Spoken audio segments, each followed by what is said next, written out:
আমাকে তুমি এভাবে এড়িয়ে যাচ্ছ কেন? What are you avoid me? Isha কিছু বলে না, চুপ করে দাঁড়িয়ে থাকে। সিয়ান তখন রেগে বলে ওঠে চিৎকার করে, অ্যান্থামি ফার্সিয়া, আমি তোমাকে কিছু জিজ্ঞেস করছি, এভাবে এড়িয়ে যাচ্ছ কেন আমায়? আমি যে তোমাকে ভালোবাসি সেটা কি তুমি বুঝতে পারো না? ঈশা তখন বলে ওঠে, হাত ছাড়ো না আমায়। হাত ছাড়াতে ছাড়াতে বলে ওঠে। সিয়ান তখন বলে ওঠে, আগে আমার প্রশ্নের উত্তর দাও। ঈশা তখন বারবার হাত ছাড়াতে ছাড়াতে বলে ওঠে, ছাড়ুন আমার হাত বলছি, ছাড়ুন। শান তখন বলে ওঠে, ছাড়বো না। কি করবে তুমি? ঈশা তখন হাত ছাড়াতে ছাড়াতে বলে ওঠে, আমার হাত ধরার অধিকার আপনার নেই, আমি আপনাকে ভালোবাসি না। বলে এক ঝটকায় সিয়ানের হাত থেকে নিজের হাতটা ছাড়িয়ে নিয়ে গটগট করে হেঁটে চলে যায় ইসরা। গতকাল কেউ জানতে পেরেছে যে ওর ভাইয়ের সাথে সিয়ানের শত্রুতার সম্পর্কে। কেউ কাউকে দু চোখে দেখতে পায় না।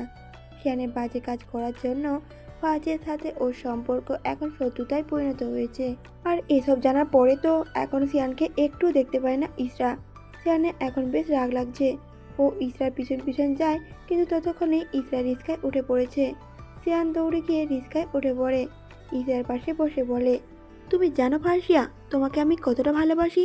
লাস্ট কয়েকদিন তুমি ভার্সিটি না আসায় আমার কতটা কষ্ট হয়েছে, কতটা যন্ত্রণা হয়েছে বুকের ভিতর, তুমি কিছু জানো?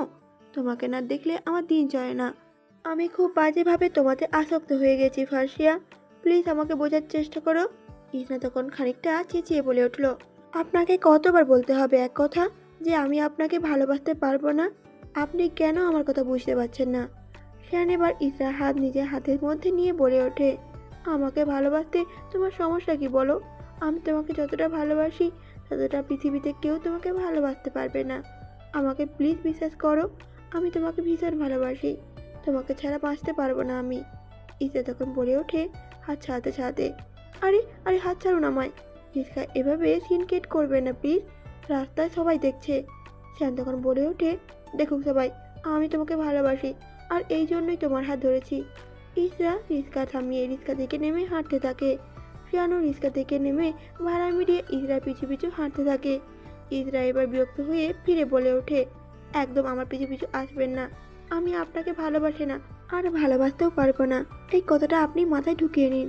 বলে ইসরা চলে যায় সেখান থেকে। সন্ধ্যা 7:30। রুমের মধ্যে দরজা লক করে বসে আছে সিয়ান। সানভিও রুমে গান শুনছিল। ওদের বাসা কলিং বেল বেজে ওঠায় একজন মেয়ের সার্ভেন্ট গিয়ে দরজাটা খুলে দেয়। ইসান এসেছে। মেয়ের সার্ভেন্ট মহিলাটি গিয়ে সিয়ানের দরজাটা অনেকবার নক করে, কিন্তু সিয়ান দরজা খুলে না। তাই সার্ভেন্টটি সানভির রুমের সামনে গিয়ে নক করে বলে ওঠে, ইসান ভাই আইসে আপা, দরজা খুলেন। দরজা নকের আওয়াজ শুনে কান থেকে হেডফোনটা খুলে দরজা খুলে সানভি। সানভি বলে ওঠে, কি হয়েছে, এভাবে চেঁচাচ্ছ কেন? সার্ভেন্টটি তখন বলে ওঠে, ইসান ভাই আছে, আপনি কথা বলেন। ইসানের কথা শুনে সানভি ড্রয়িং রুমের দিকে তাকায়। ব্ল্যাক শার্ট ব্ল্যাক জিন্স পরে ড্রয়িং রুমের সবাই বসে বসে ফোন ঘাঁটছে ইসান। ইস কি কিউট লাগছে, এই মানুষটাকে ও অনেক ভালোবাসে, কিন্তু মানুষটা ওর ভালোবাসা কবে যে বুঝবে সে ভেবে পায় না সানভি। ভাবতে ভাবতে ড্রয়িং রুমের পর্দা আড়াল থেকে ইসানকে দেখে যাচ্ছে সানভি।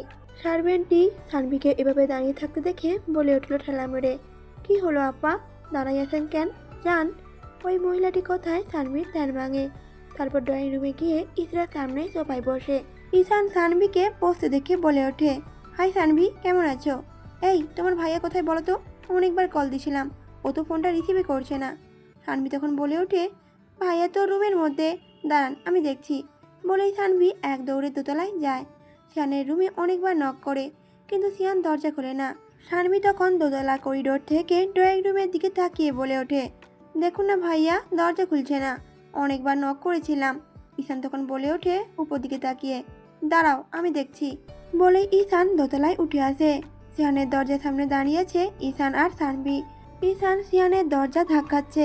বলে ওঠে ঈশান দরজা ধাক্কাতে ধাক্কাতে, এই সিয়ান, সিয়ান দরজা খোল, সিয়ান দরজাটা খোল, কি করছিস তুই ভিতরে? Sean open the door, Sean আইসে ওপেন দ্য ডোর। এভাবে আরও বেশ খানিকক্ষণ ডাকাডাকি পরেও সিয়ান দরজা খুলছে না দেখে ঈশান বলে ওঠে, সানভি তোমার কাছে ঘরের চাবি আছে না, ওরা নিয়ে আসো তো। সানভি চাবি এনে দিলে লক খুলে ওরার ভিতরে ঢুকে। আর ভিতরে ঢুকেই অবাক হয়ে যায়, পুরো ঘর জুড়ে সিগারেটের ধোঁয়া আর মদের গন্ধ। সানভি তো কাঁচতে কাঁচতে গ্লাস কাপ দিয়ে নাক মুখ ঢেকে ঢুকলো ভিতরে। ঈশানও মুখে হাত দিয়ে ঢুকলো ভিতরে। পুরো রুম অন্ধকার করে সোফায় বসে একের পর এক সিগারেট টেনে যাচ্ছে সিয়ান। অলরেডি ওর পায়ের কাছে কয়েকটা খালি সিগারেটের প্যাকেট পড়ে আছে, আর সোফার সামনে টি টেবিলের উপর 2-3টা মদের বোতল। এসব দেখে ঈশান আর সানভি দীর্ঘশ্বাস ফেলে, কারণ ওরা জানে কোনো কিছু নিয়ে বেশি দুঃখ পেলে অথবা রেগে গেলেই সিয়ান এগুলো করে। এগুলো ওর এক প্রকার ব্যাড হ্যাবিট। ঈশান গিয়ে সিয়ানের পাশে বসে ওর হাত থেকে সিগারেটটা টেনে ফেলে দেয়। সিয়ান তখন বলে ওঠে, সিগারেটটা ফেললি কেন তুই? ঈশান তখন বলে ওঠে, নিজেকে এভাবে হার্ট করছিস কেন তুই? কি হয়েছে তোর? আবার এভাবে পাগলামো শুরু করেছিস তুই? মদের গ্লাস থেকে মদ রেখে সজোরে টি টেবিলের ওপর রেখে সিয়ান বলে ওঠে, ও আমাকে ভালোবাসে না কেন? কেন ভালোবাসে না ও আমাকে? আমি এতটা ভালোবাসি ওকে, সেটা দেখতে পাচ্ছে না ও? বুঝে না কেন ও? কেন আমায় অ্যাভয়েড করছে ও? ঈশান তখন বলে ওঠে, কুল ব্রাদার, এগুলো সমস্যার সমাধান নয়, আর এভাবে কোনো প্রবলেম সলভ হয় না। তুই ওকে ভালোবাসিস সেটা ঠিক আছে, কিন্তু ও তোকে ভালোবাসবে এটা তো কোনো মানে নেই না। সবার তো একটা ব্যক্তিগত পছন্দ আছে, তাই না? শ্যান তখন বলে ওঠে, যেখানে ভার্সিটি এত মেয়েরা আমার জন্য পাগল, সবাইকে রেখে আমি ওকে ভালোবাসি, তাহলে ও কেন আমাকে ভালোবাসে না? ও শুধু আমার, ওকে আমাকেই ভালোবাসতে হবে, ওকে আমি কারোরই হতে দেব না। কথাগুলো বলেই সিয়ান আবারও মদের বোতলে হাত দিতে গেলে ঈশান বোতলটা সরিয়ে নেয়। এটা সেটা বলে সিয়ানকে বোঝানোর চেষ্টা করছে ঈশান, কিন্তু সিয়ান কিছুতেই শান্ত হচ্ছে না। সানভি এবার বুঝতে পারছে ফার্সিয়ার সাথে নিশ্চয়ই আজকে সিয়ানের কোনো ঝামেলা হয়েছে।